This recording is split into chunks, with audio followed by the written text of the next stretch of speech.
Hi there, this is Gist Nigeria. Coming up, bullying in schools. Call for justice intensifies for dead schoolboy in Lagos as experts identify red flags to watch. Plus, justice for all. Group of female lawyers offer free legal services to the poor. Also, smart thinking. Young entrepreneurs develop app to reduce taxi kidnappings in Democratic Republic of the Congo. And hi, my name is Ade Tunde Dada. Check me out. The media professional promoting the works of up and coming Nigerian photographers.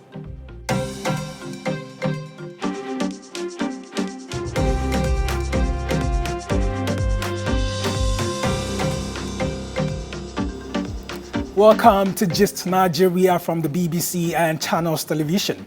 And here on the program, we bring you up to speed with the stories making the rounds on social media. I am Wali Fakile. Our top story this week.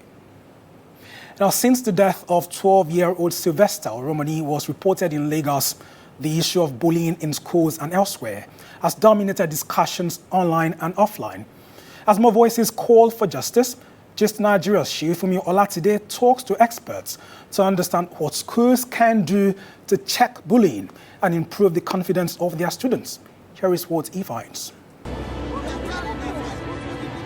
Uncontrollable tears.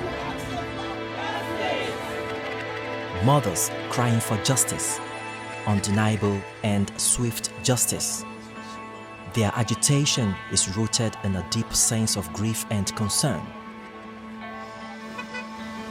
The dead student could have been their own child.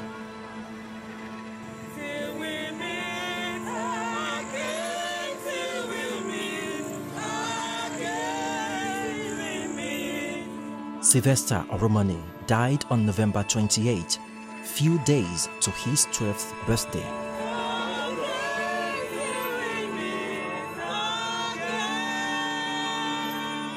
His father alleges that his son died from injuries sustained during violent beatings by some bullies in Dowen College, Lekki, the highbrow area in Lagos, Nigeria's commercial hub. He said he don't play any ball, he don't fall safe. Senior students will be these boys where they mentioned. They walk into the room for the hostel. As they enter, lights they on, nobody in the other children safely. As they enter, they put off the lights. Now they start to beat up. First they use belt, take the whip up. He falls from the bed. They started the master with leg, kick up, stand on the waist until at the end they go put something for his mouth. But the school authority denies this claim. They did X-ray, no scar, nothing. So we were wondering the source of this video of somebody beating up by someone in the hotel. So it's still a mystery to us. Many Nigerians say they find Sylvester's death outrageous and alarming. Calls for justice have been loud both online and offline since the incident came to light. At the moment, the Lagos State government has sealed off the school pending the outcome of ongoing investigations. In a statement, President Muhammadu Buhari assures Nigerians that no one involved in Sylvester's death will be spared. But this is not the first case of bullying that has grabbed national attention. In 2020, Don Davis Ajibang, an 11-year-old boy, was allegedly sexually assaulted and starved by some senior students in Deeper Life High School, Uyo, the capital of Akwa Ibom State in southern Nigeria. Ajibang's mother had taken to Facebook to report the boy's ordeal in December 2020. Akwa Ibom State Police Command has since charged 7 persons over the incident, and the matter is still in court. Sylvester and Achibong's harrowing stories underpin how bullying is a major challenge in many boarding and day schools across the country. And oftentimes, these cases do not get into the public sphere because victims are too scared to speak up. I've been bullied by a boy in my school. in my former school because anytime we play football, I score goals and he doesn't score any. So he came and pushed me, and I reported to the teachers, and that day he became a bully to me. A boy beat me at my former school. He slapped my face because he has been bullying my brother, and I went to go and meet him. Then he slapped me. For many victims, the effects of bullying are beyond physical. Meanwhile, perpetrators are sometimes too young to understand that their behavior constitutes bullying, while victims can at times view bullying as a rite of passage. So, what exactly is bullying?